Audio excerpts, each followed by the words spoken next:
For those who prefer Linux or are simply curious about Linux and other open source technologies, this is Category 5 Technology TV.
Welcome to episode number 292 of Category 5 Technology TV. It's Tuesday, the 22nd, no, the 23rd of April, 2013. Hey! Hey everyone, how's it going? How's it going, Erika? It's going great. It's good to see everybody. I said we're going to just kind of take it slow off the top of the show here. Why is that, Erika? Why is that? Because my Greyhound services decided to break down on the side of the road. Just like that. Just like that. It was really interesting. The l'autobus. That's the bus bringing her here. Yeah. Decided to conk out. So it was nice. No, I'm done school tomorrow, and awesome. Today was just one of my second last days, and before I start my summer semester. Yeah. And I was so happy to come down here, and then all of a sudden the bus breaks down, and I thank God to my friend who saved me and drove me all the way down here, and big I'm here to be friend. For you guys. Wow. Yeah. And here she is. Yeah. So, and we're here friend, to talk about Gamer Week. No, it's like it's Gaming Nostalgia Week here at Category 5 Technology TV. So it's going to be awesome. I mean, I can't wait to talk about gaming from the 80s, and that's what we're going to be doing right here on Category 5 tonight. So looking outside, there's not a lot of snow to ski in, but lots and lots of water. Yes. Are you water skiing yet? No, I can't water ski. You can't water ski? I can't water ski. Not the same thing. It's not the same. Thing, really. You know, you have to have a lot more balance. Yeah. And really? I find I just topple over. Like, I would have thought it'd be the other way around. And I think you need a lot more strength, to tell you the truth, because No. I can't pull myself up. Every time I just go face first. You realize the boat will do that, right? The pulling part, you just kind of hold on tight and let it do its job. Yeah, I tried. Yeah. It doesn't work. It just goes right back and then right back, and then I just give up. So I just might as well be a tube. You sit down and get to relax, unless if your dad decides to do donuts or dads something. Tend to do that. Yeah. Yeah. Crazy showing off dads. I would have thought it'd be the other way around. I'm not a skier at all by any stretch, but I actually I decided to skateboard a lot. Oh yeah, that's right. I remember you mentioning that last year. Yeah, it's if I don't hurt myself skiing, I hurt myself skateboarding. Yeah. So but that's why I think it would be easier to water ski in my head, because I wouldn't be afraid of falling. So I'd be more willing to... I'm way more afraid of falling in the water. Really? Yes. It's like a fear. Rocks, rocky cliff edge, trees. I've fallen off a cliff water. before. It's I'm being serious. Which one is scarier to you? Really? I mean, I'm traveling really fast. I had two kids. Which one would I rather hit? I don't know. I had, at the time when I fell off the cliff, I had two little students I was teaching, and their gloves. At the time that you... Hey, kids, look at me. No, and I'm telling them to stop crying as I'm literally... I'm climbing up an ice wall because I went down to grab their mitt, and I fell down a cliff because off of the... You know, on the chairlift, you say, kids, please hold on to your stuff. Of course, the mitt goes flying off the chairlift, and I'm like, well, you know, I'm not going to return a kid naked without their, clothing. So I go over to the cliff and I just go and I reach over. I reach over and I go to grab the mitt and I fell down the cliff. And after hitting trees and then, knowing where I was, and then one of my skis fell down the cliff. Holy cow. So so let's back up a second. So I had one ski on my shoulder. I got two kids crying at the top. You're halfway down a cliff. And I take my gloves, throw them in my pocket, and I got ice. And I'm digging with my ski boots and one hand, and I'm climbing up this cliff. Yeah. Okay, I get to the top. I hug these children. Stop them from crying. They're like, why are you crying? And I wanted to cry because I thought I was gonna go down this cliff, and just over a minute, but.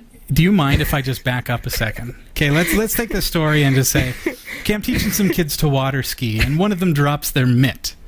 It's floating over there in the water, so I pick it up and I give it to them. And yet you're more afraid of that. If I fell in, it might make a splash. I don't want to get. Yeah, Jaw is exactly right. Sharks in Ontario? I don't think that's her concern. Like a pike, they could. A pike? Anything touches my foot, I'm gone. Like what, a zebra mussel? Oh, the zebra mussels are after me. They're traveling along the surface. No, it touches my foot, I'm gone. I'm swimming away. I'd just rather just be in a fetal position and not in the middle of the lake. I still disagree. Hey, what is coming up tonight? Well, tonight in the newsroom, HTC One smartphones have been using Nokia's exclusive parts. A new GMO version of E. coli can now be used to convert sugar into diesel fuel. I've been saying that for years. A Bing search is 5 times more likely to serve up malware than the same search on Google. A UK designer has built a giant spider-like rideable robot just for fun. Oh, nice. So stick around for these stories coming up in the showroom later. Cool. Okay. Tonight we start off our gaming nostalgia week here at Category 5 for the next 6 days. You're just going to be thinking retro games and all of the wonderful things that you used to do on your Atari 2600. Head on over to our website, category5.tv, and in lieu of Nostalgic Gaming Week here at Category 5, go anywhere on our website, hit up, up, left, right, down, and enjoy. Oh. Pew, pew, pew, pew. I love nostalgia. Up, up, left, right, down. That's your top secret code at category5.tv. We'll probably leave that up for a few weeks just for your sheer enjoyment. It's always enjoyable. Okay, our mobile website also is up, m.cat5.tv. If you've got a mobile device, you want to scan that code or just visit the website, m.cat5.tv is the place to go. And Category5.tv is a member of the Tech Podcast Network, and if it's tech, it's here, and the International Association of Internet Broadcasters. All right. Well, I want to give shouts out. I mean, we've got new viewers joining our website. We've actually moved our website over to a new server, which I'm very, very excited about. We're kind of clouding our services here at Category 5, making it so that it's more accessible around the world.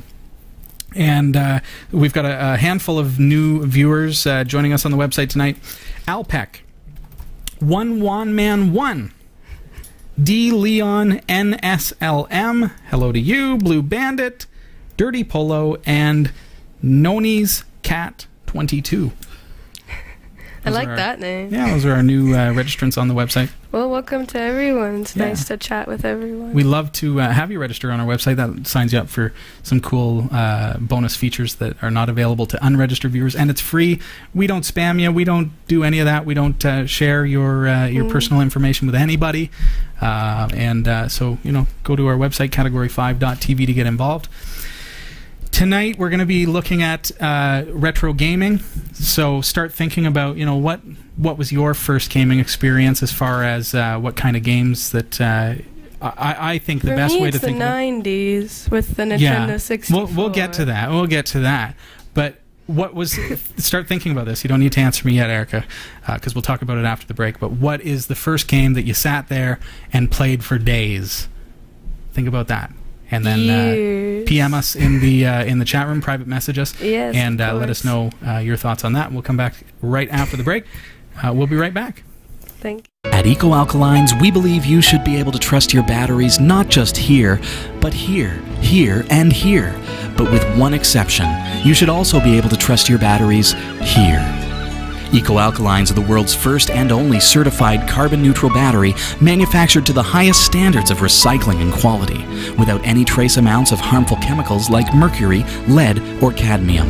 Eco Alkalines provide performance that rivals leading national alkaline battery brands at a comparable price. Find out more about the Eco Alkalines difference. EcoAlkalines.com. The Defender sees lots of alien ships. The Defender sees lots of radar blips. Every blip is a ship. Watch this, I got this guy. On a body snatching trip. And it's up to Defender to save them. Defender, a great Atari game. Have you played Defender? It's the newest of the smash hit home video games that just keep coming. Only from Atari. He's better than me. Have you played Atari today? Just remember, kids, every blip is a ship. Every blip is a ship. That doesn't Fantastic. make sense. Yeah. That takes me back. Okay, so we're thinking about nostalgic retro gaming tonight. The question is, what was your very first game that you sat and played for days on end? Heather, you probably have an answer for this. You think about it too. So chat room, all you have to do is private message us, let us know. Jot says his first game was a Breakout that came on an introduction cassette with a ZX Spectrum 16K classic. Later it was upgraded to 48K. Imagine that, eh? I mean, now we've got 16 gigs of RAM is not unheard of. We're talking like 16 kilobytes. Yeah, kilobytes. Yikes. Okay, we've got some responses on Twitter. Rob Gore on Twitter says that's a long time ago, but would probably be the Atari 2600 and would either be Space Invaders or Galaga. VK7HSE on Twitter uses our hashtag Cat5TV and says Space Invaders on, again, the Atari 2600, and his was the Woody model. Woody. Oh. How cool is that? I still remember. I mean, I'm a little older than you, so like you say, your gaming was come around the Nintendo 64. For me, it would have been the Atari 2600, Christmas morning, probably 1981 or 82, I suppose, somewhere around there. Because I mean, the Atari 2600 came out in 1977, if we can believe that.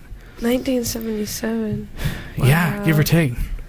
And it was kind of the flagship that started it all, as far as, okay, now there's going to be this personal gaming kind of this whole new thing. Yeah. I remember getting that Atari 2600, and gaming was brand new. Nobody had ever done it before. Video games were not ever done before. No. Can you imagine that? And yeah, I can't imagine that as like a whole new experience. Like, well, I can with like video games like on the computer and stuff. Yeah. Like I remember when it was just we only had it for school, and then when I could buy video games, the Icon computers and all that, and maybe that, I don't know if that's the same stuff that you used, but no, definitely not. Drumstick says that he played Biplane on a Magnetronic, XT with 640K of RAM. Ran at about 4 megahertz or 8 megahertz with turbo on. Do you know what an XT is? Do you remember those? I do not know. That was like the big old personal computer, like this, like the open it up and then all the parts, like I did not have one of those. Unbelievable. CGA monitors and black screen with yellow text, and that's it. That's all you get. The graphics are basically ASCII characters moving around in yellow. EGA came out, in an era shortly after that, and suddenly you're 16 colors. How wonderful is that? Which is amazing. So Drumstick took a little bit of a different kind of approach, where working with the personal computer, and that's something else that came along. Who else have we got? Dave Maydew, flight simulator on the ZX81 with a wobbly 16 kilobyte RAM pack. He says, I was 7 back then in 1981.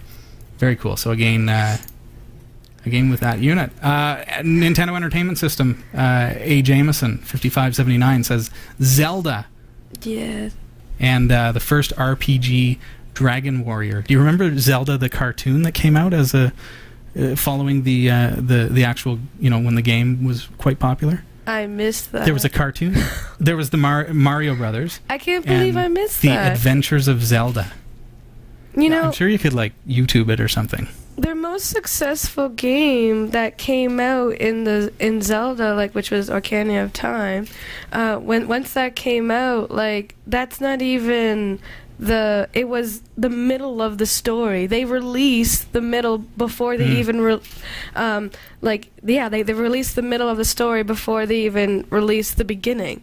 And they just kept Star on. Wars Yeah, or something. I got the Zelda Castle book. It was I picked up this year, and I got to read about all the characters. Got to read the storyline. Yeah. And you get to read. They didn't even mention the cartoon that they produced. It just went on about the games. And Ocarina of Time was my favorite Zelda game, and it was just when I read the book, it just baffled me that they go in the middle of their epic story and release that first. And I just, it was kind of intense. Like the Legends of Zelda, the very first NES. And you think it's the very first one, but it's not. You're in the middle of the story of this weird chapter. And when they keep on releasing, you know what? They probably are like, here's the climax of the story. Let's build the game, and then this is so popular now. We got to build more to it. Exactly, and it's was that even their intention at first? Who knows? You come out with Wind Maker and all these fun games that everyone's getting into Zelda later on, and it's not even a part of this whole line. It doesn't follow through. Think about Mario being the character from Donkey Kong, right? That's his origin, and that branched out into Super Mario Bros. Yeah. And then Super Mario Brothers on the NES. Mario and Luigi. Yeah, and all that kind of stuff. Super Mario 1, 2, 3, 4. And so it continues. My kids play Super Mario Galaxy nowadays on the Wii. Totally different thing. I look at it, I don't get it, and I tell them, when I was a kid, it was all side scrollers, so I didn't have to figure out how to avoid the plasmatic. Now you could actually be Mario. You could even with in Zelda, you could even pull the bow yourself with the Wii, and you're involved in the game now, which is kind of nice. Totally if you actually look at the books and old games, and you can look at where the story actually took place, it kind of changes a little bit how you played the game first. When I first played Zelda, it was awesome. That was my game. My dad introduced it to me as soon as I could play a video game. Perfect. And that's a game I played since grade 7. She still plays it to this day. I'm noticing that a lot of people are 2600 fans, Atari 2600, and I think so. Being that was one of the first major systems, perhaps the biggest of the time, when gaming was a new thing. Even no matter what age you were at that time, if you wanted a video game, that was the system that you ran out and bought. That was what you got for your kids. That was the system for everybody, because it was the new thing. So what happened with Atari? I mean, they were huge. Pardon me. They were huge, and then they vanished. Yeah. They made one really big fatal mistake, which was they thought they would always control, and they would always be the ones creating the games for the Atari 2600 and for the subsequent systems. So imagine they've released this console, and they said, okay, we're going to release this and make it affordable so that people can buy it. Average families can actually get one for their kids, and people can buy this on their income. And then they thought that they would make their money on the games, because they had all the programmers, they had the people who were creating the games themselves. So it started out really, really strong. Games like Defender and all that, right? Mm-hmm. But then people realized, oh, I can make cartridges for this system. People being other programmers and people that could sell games. But they thought it's a bit of a gray area. Is it legal for me to create games for the Atari 2600 when I don't work for Atari? So a whole bunch of Atari staff who were fed up with the way that Atari was basically treating them, and we'll talk a little bit about that too, said, okay, well, we're out of here, and they started up a company called Activision, who you recognize the name even to this day. Yeah. And they said, okay, well, we're going to actually create games for this console. We're going to create the games, but we're going to do it under our own name, and we're not going to give a dime to Atari. So, of course, here they come, and all of a sudden there's all these new games coming out. And so Atari decided, okay, well, this is wrong, so we're going to sue them. And they lost because the courts judged that, no, they're allowed to make games for this console. There's nothing to stop people from making games for this new console that was out. So all of a sudden, now it's perfectly legal. Everybody knows it's legal to do it. And you've got hundreds and hundreds of game developers who all of a sudden rise up and say, I want to get in on this action. Mm-hmm. So they start creating games, but they're not very good at it. So all of a sudden, the quality of Atari went from here, when they were the only ones doing the games, to literally done. Just like you would have like I said, a spaceship, and it would just be following something. That's the entire game. What's the object? What's the object of the game? Oh, you need to blimp. You need to blimp that. I don't know. Follow So you've got all these bargain bin yeah. games now available for the console, and nobody wants to buy the actual Atari games because they're full price. Mm-hmm. So instead get all these really, really cheap games. So then what started happening is Atari had to compete with that, the bargain bin prices.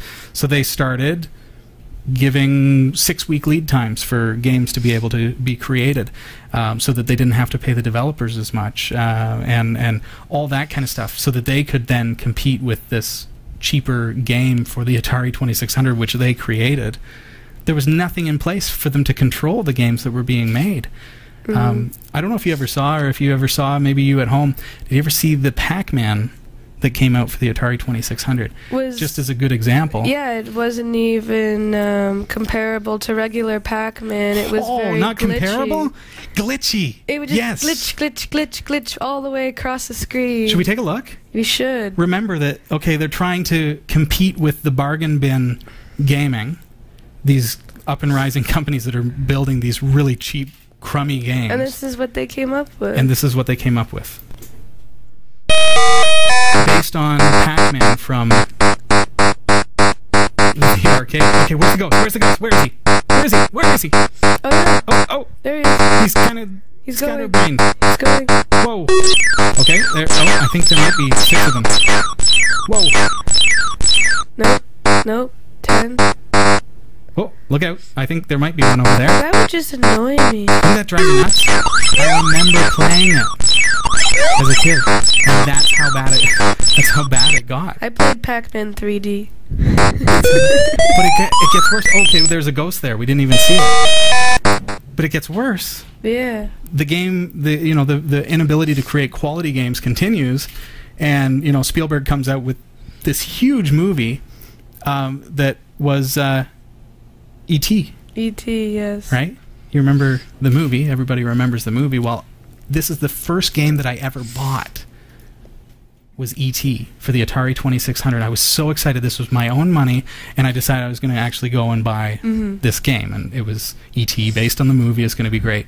So Atari paid Spielberg, $20 million or some crazy number like that to have the rights to be able to make this game. But by the time they got the rights, they had literally just weeks to not just program it, but also create the cartridges, print them, package them, and get them into the store shelves.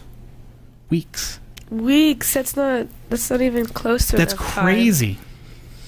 I bought this game, I took it home, and I did play it, trying my best to figure out what on earth the object of this game was. We'll have a quick look at that. Okay, so you remember this? Doesn't this take you back?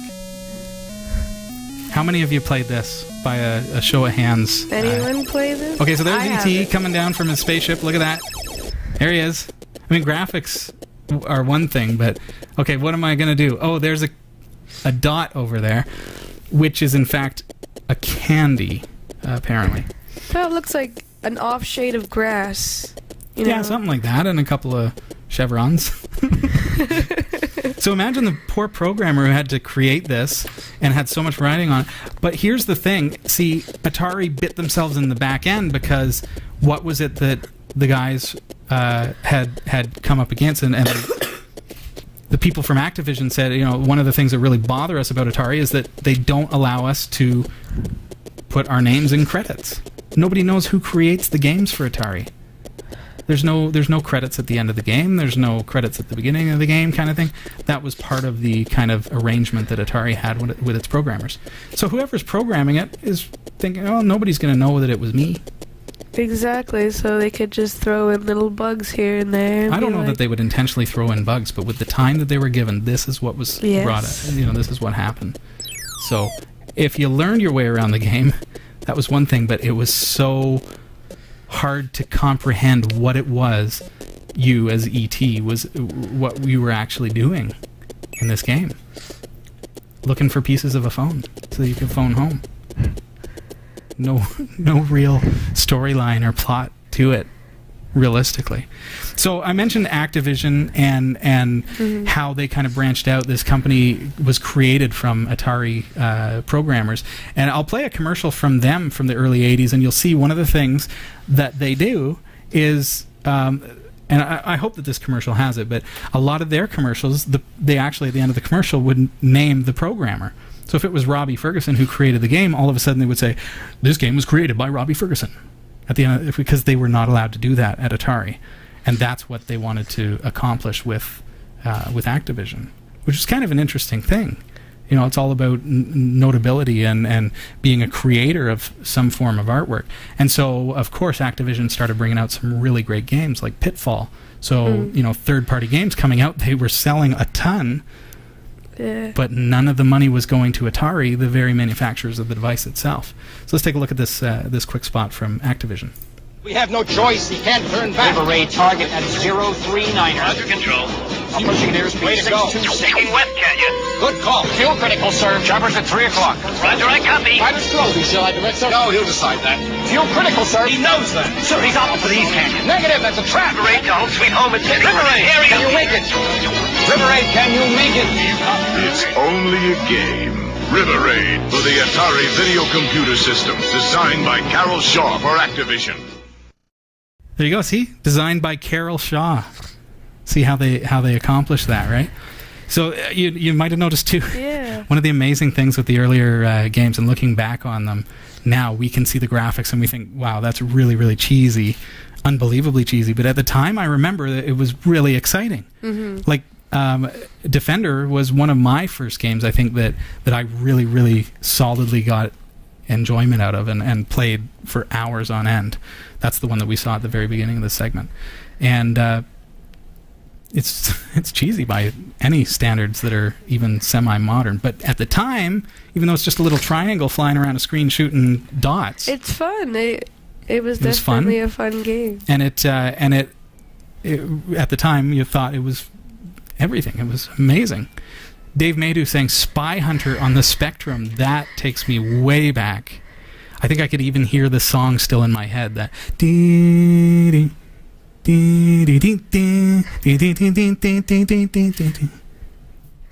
anyway.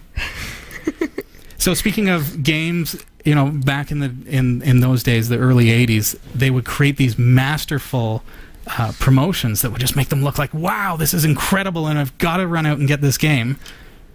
For example, Star Wars. Star Wars.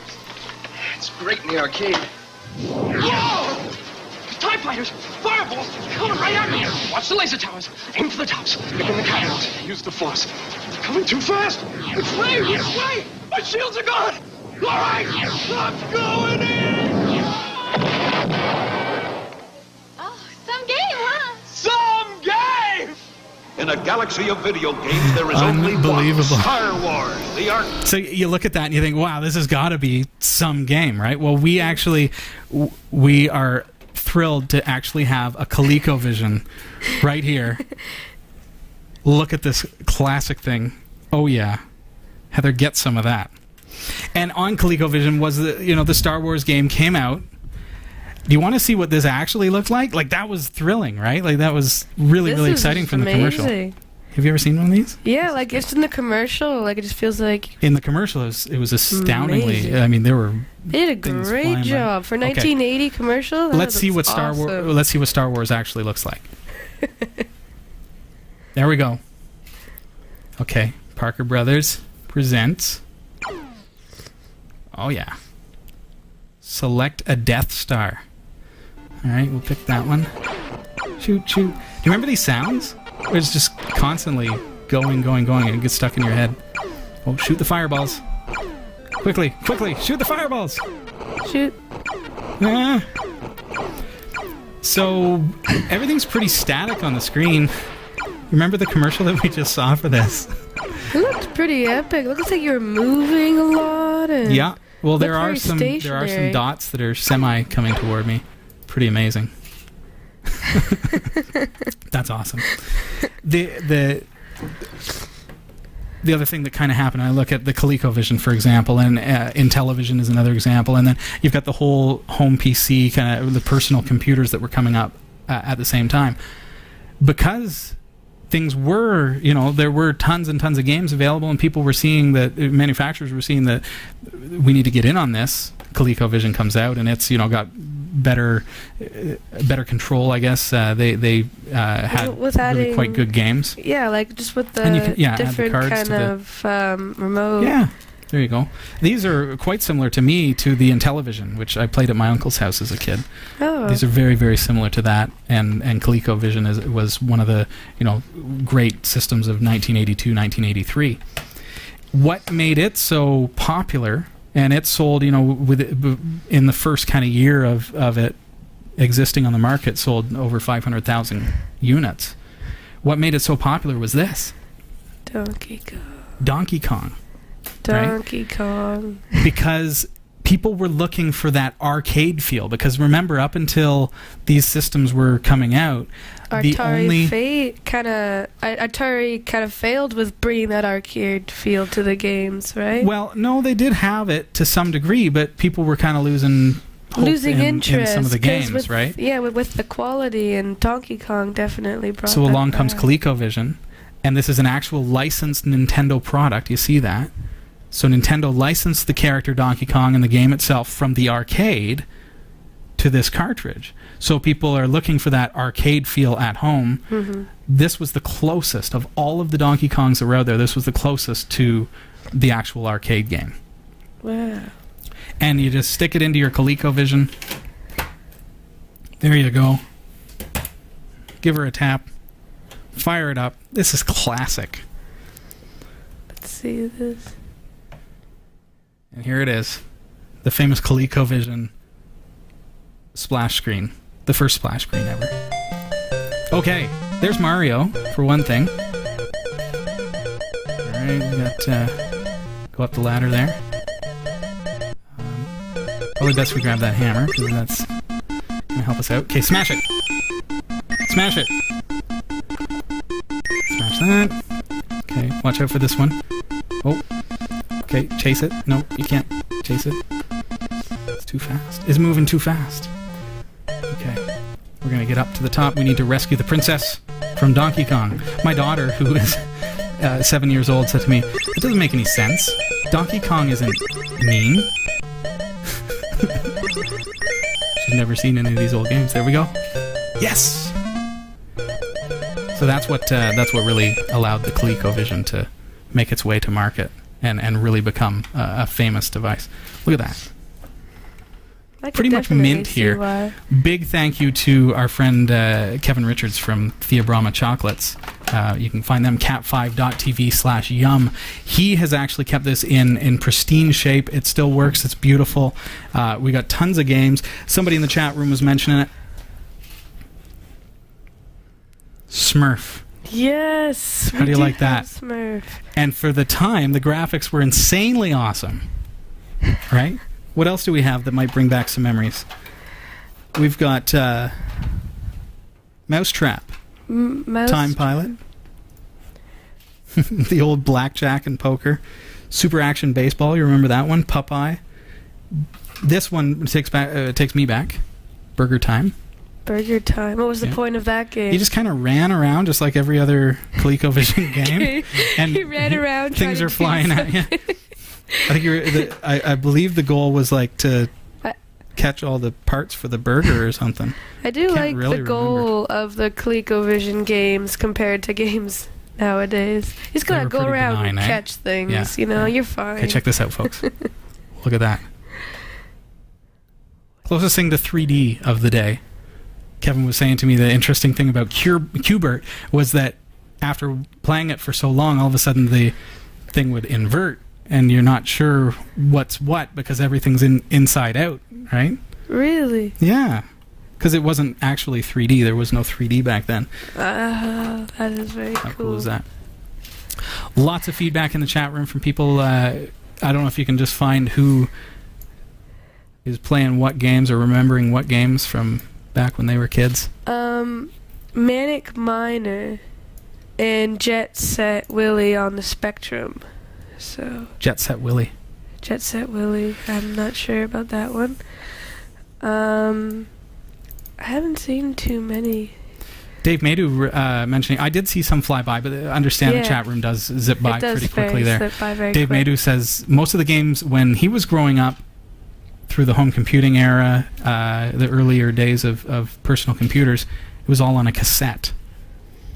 And I remember my VIC-20, I actually saved up and I bought a cassette deck for it because there were no hard drives. There was no such thing.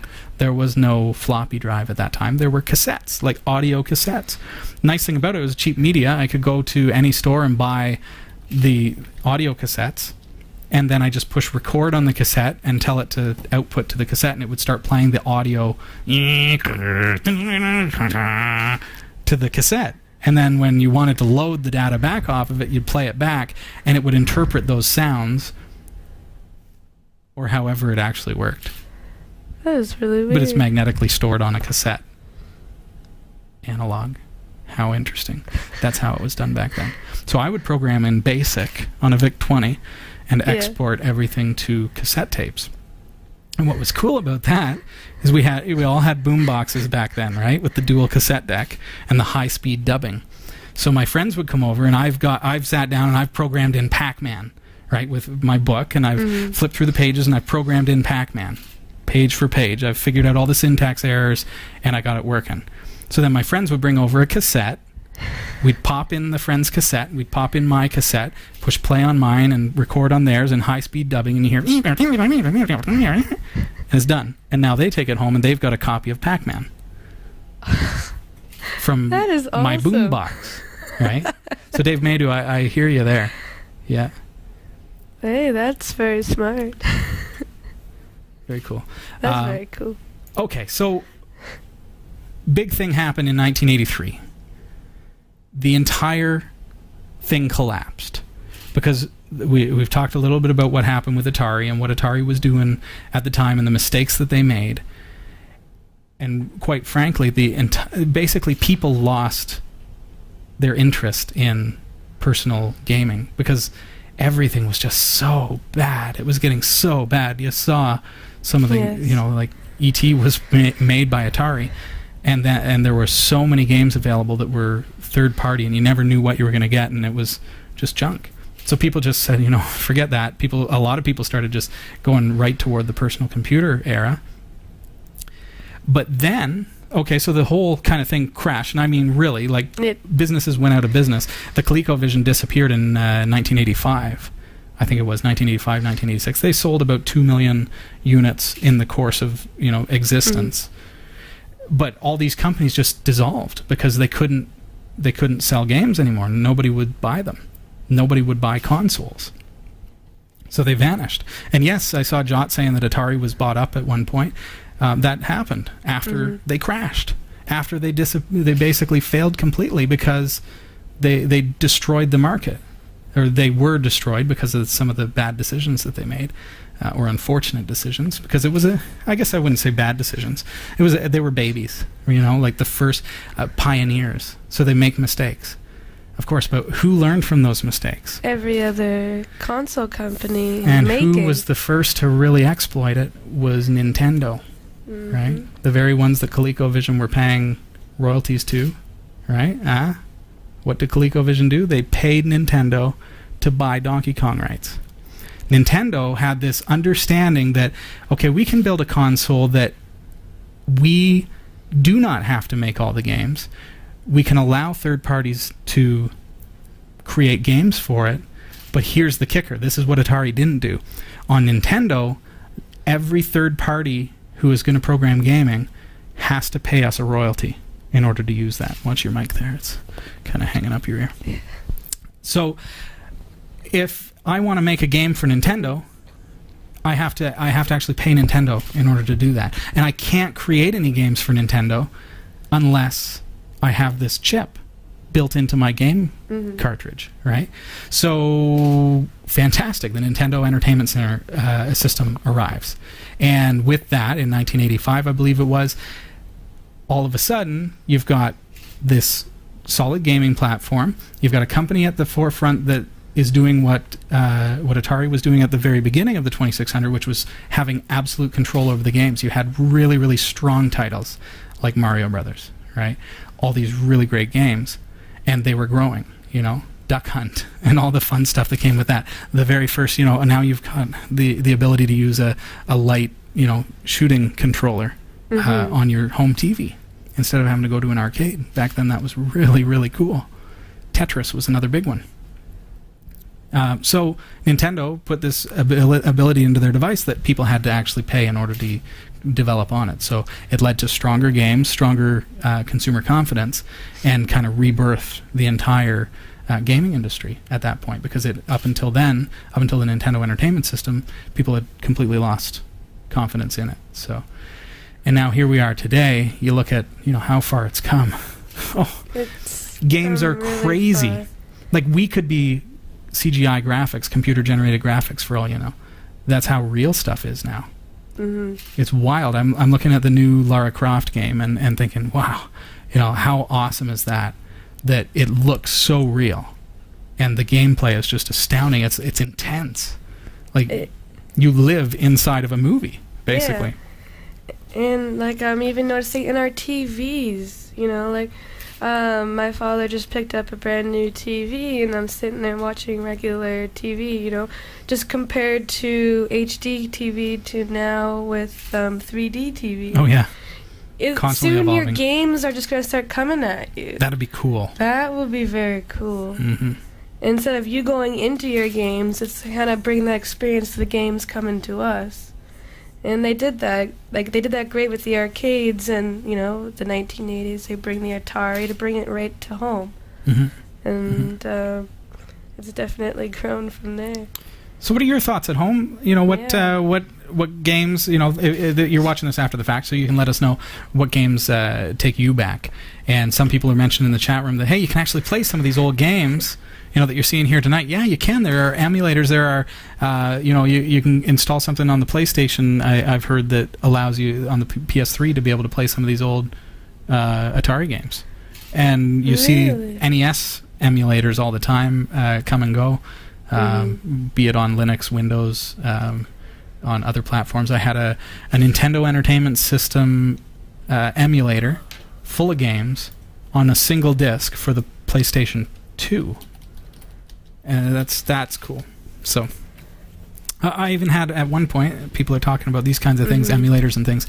I was walking through the mall one year, and they had what looked exactly like a Nintendo Entertainment System controller, but it had RCA cables coming out of it instead of a controller cable.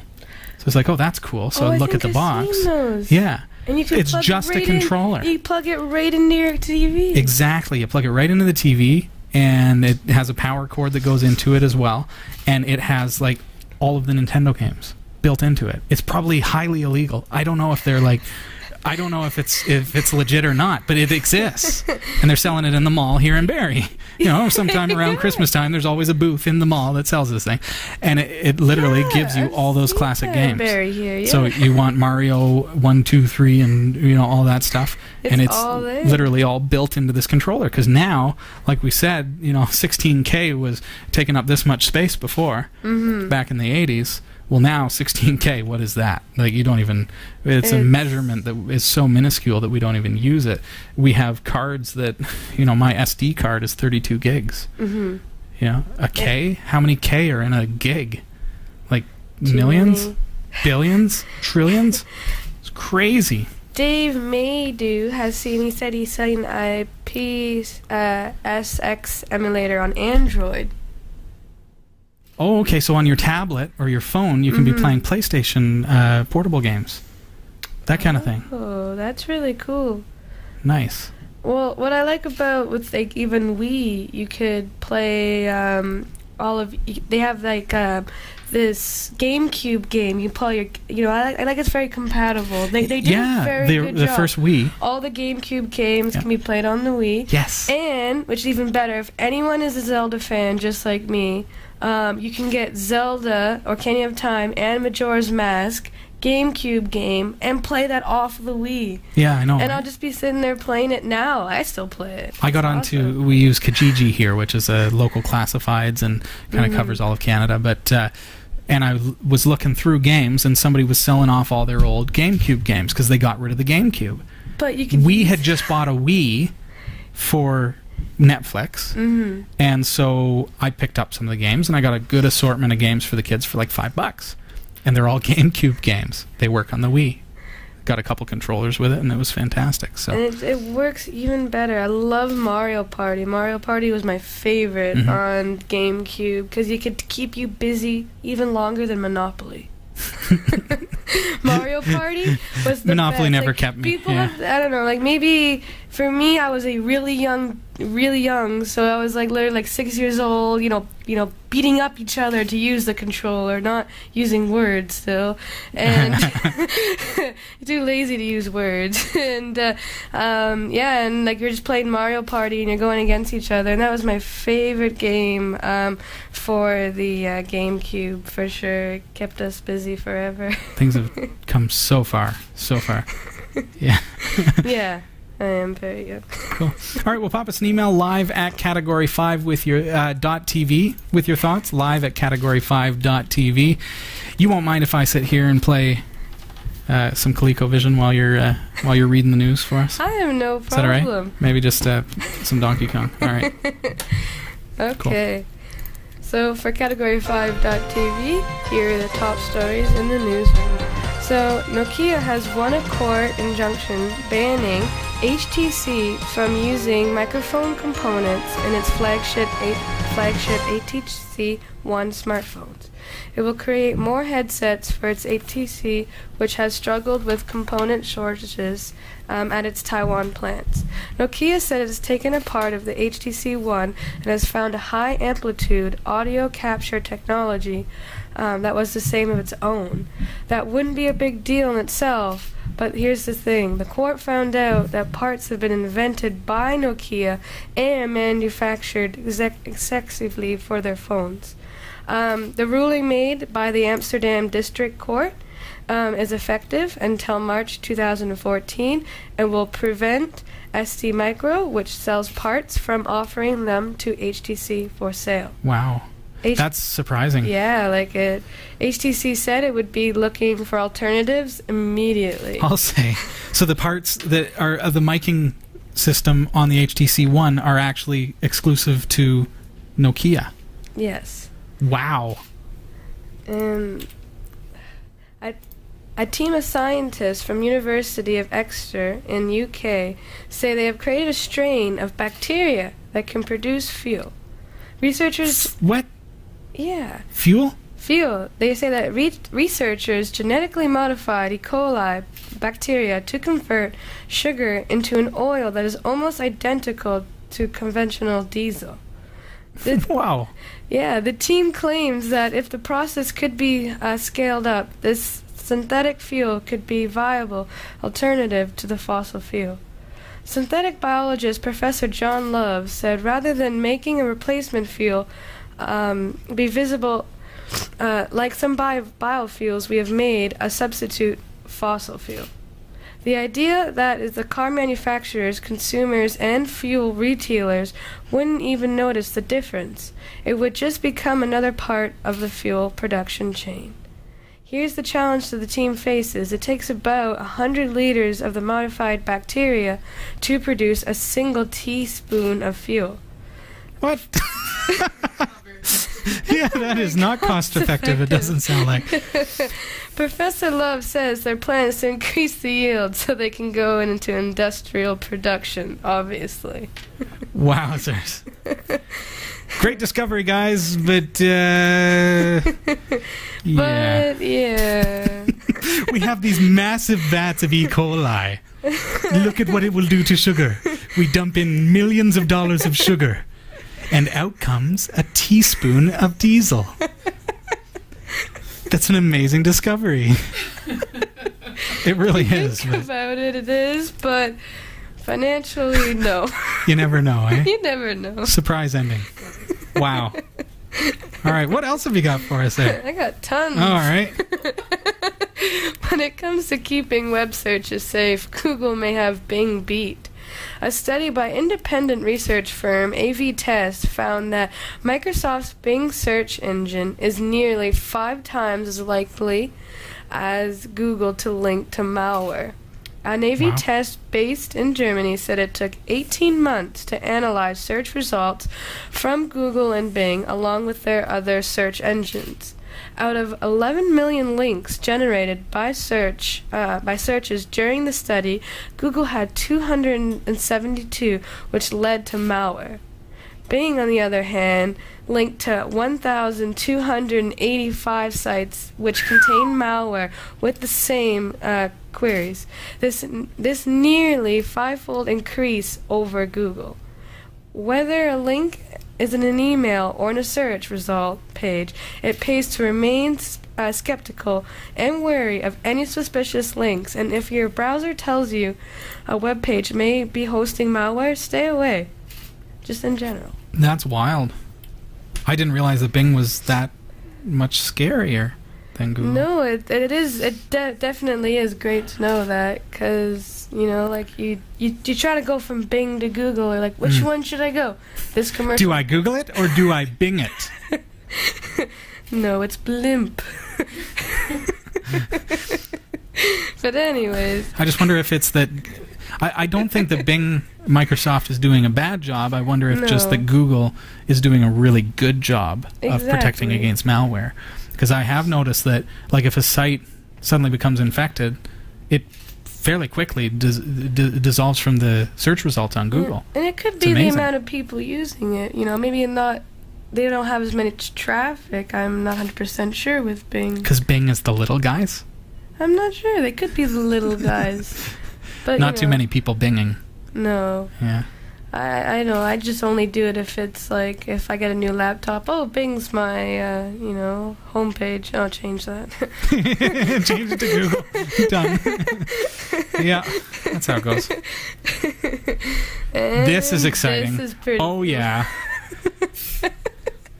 Wow. I want to be in that. That is not Connects, Can people. I tell the news in that? Yeah, dude. If I told the news, we're gonna broadcast the show from inside this giant robot spider guy, and we are just gonna report the news everywhere. So what's the story here? So a giant 6-legged spider-like robot with hydraulic legs have been unveiled by a designer who spent 4 years creating it. Matt Denton from Hampshire, UK, estimates his very expensive toy has cost him hundreds and thousands of pounds. But he says a mining company and a marine research organization are now interested in his design, and he hopes to be used at science fairs. During this development, the machine has one outing at a music festival where Mr. Denton says it is well received. It's an entertainment vehicle, he said, but I hope it will definitely inspire people. So it dances? With dances. That's awesome. That looks so cool, though. And you can get the full stories at Category 5 .tv/newsroom. And the Category 5 TV newsroom is researched by Roy W. Nash with contributions by our community of viewers. And if you have a news story you think is worthy of an on-air mention, email newsroom at category5.tv. All right. Well, tonight's show, thank you, Erika, is brought to you in part by NetTalk at cat5.tv/phone. Now they've got unlimited text messaging. You can eliminate the need for a wireless text plan from your cell phone provider. All you have to do is upgrade your NetTalk Duo account with the NetTalk text plan, and for the cost of a couple cups of coffee per month, which is literally nothing, you're going to receive unlimited texting throughout the U.S. and Canada. Check out cat5.tv/phone and start saving today. Also, check out Netflix. You can get a free 1-month trial at cat5.tv/Netflix. This is Category 5 Technology TV. Our website is down below there, category5.tv. If you're watching us on Miro Internet TV, welcome. Watching on blip.tv, hello. Ustream.tv, hey. We've got FirstRun.tv viewers. Hello to you. Justin.tv, hello. Hello. YouTube, nice to see you. If you're watching through our RSS feeds, great to have you here. And how are you watching the show? Pop us an email live at category5.tv. Always astounded to hear how people are checking out the show. Google+. Hey, nice to see ya. Nice. Dave Maydew makes an interesting comment about the spider robot. Says, only a UK person would build something that cool. So it only come from the United Kingdom. Only a rich UK person would build something that cool. Yes. £400,000 for something that's just take it out on the weekends. You know. Let people see it and take pictures of it. You can always take pictures of it, just use it, and I don't know, like I guess if they like the design, you could do stuff like that's it. I could see military applications or just stuff like where it's hard to access. For example, you're training some kids how to ski and one of them drops their gloves. So you over a cliff, and so you use the spider bot. Hold on, kids, and you get in, and you kind of go over to the edge, and it's slightly less dangerous. It's slightly less dangerous. Yeah. And you know, slightly less dangerous for my back, which is awesome. Oh yeah. No, this thing has got a padded seat, you know, it can teach with it cushions, to pick up like people just for like me. Garby's grandparents' truck. I want to teach people. Okay, I'm gonna program this thing. I'm gonna send them a little email. Yeah. I'm gonna be like, I will learn how to help you program this to pick up adults and children. The spider? Yes. You're gonna program it to pick up children? Well, because it's getting really scary. The poor kid is like, ah! This thing is coming toward guys. This is why you don't fall when you ski. The spider comes off the hill, picks you up. Okay, kids. Like, I'm going to be your new instructor. This thing is coming towards you at who knows how fast, right? I mean, it's got 6 legs. It's moving pretty good. Yeah, it's got skis on each leg. It's climbing up the side of a cliff with your glove affixed to one of its skis. And this is how you teach children with horror. It works. You know what? I do it all the time. Like if I could. You know, I have 5 children who are skiing behind me, and I say, okay, see that cliff over there? Don't fall down it. Right. And they all look at me. Everybody just stay there. I'm going to go get my spider robot. In case you fall down it, I'll go get my spider robot. Yeah. And then I'll just all of a sudden, you know, it'll be fine. I'm seriously going to have nightmares just thinking about this. Skiing ever. Not for the kids. The poor kids. You know what? I should definitely take some videos of me teaching kids this year. That'd be alright. I gotta see this now. I've gotta see this. You know, it works. Like I had my younger sister with me, and I'd just be like, okay, so you see Melissa? Yeah, whoever gets to her first, I'm not going to tell her, but whoever at least tackles her or can just get to her in some way, and I'll get her skiing all over the place.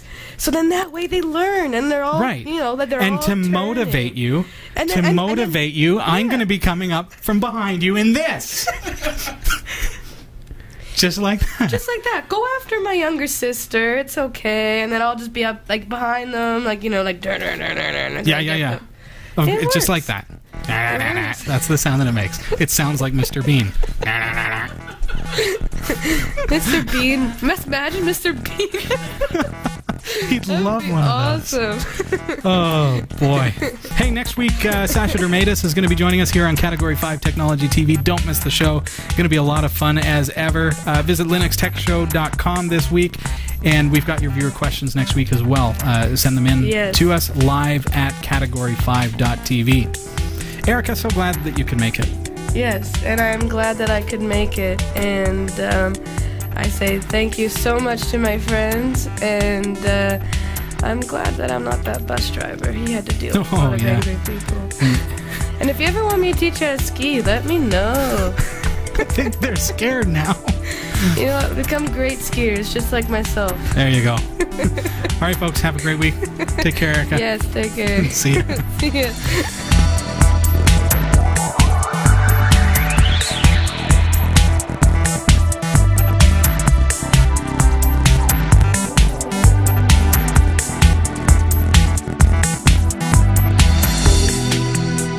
We hope you enjoyed the show. Category 5 TV broadcasts live from Barrie, Ontario, Canada every Tuesday at 7 p.m. Eastern. If you're watching this on demand or through cable TV, check out the local show times in your area at category5.tv and find out when you can watch live and interact in the community chat room. Category 5 is a production of Prodigy Digital Solutions and is licensed under Creative Commons Attribution 2.5 Canada. We'll see you next time. Thanks for tuning in.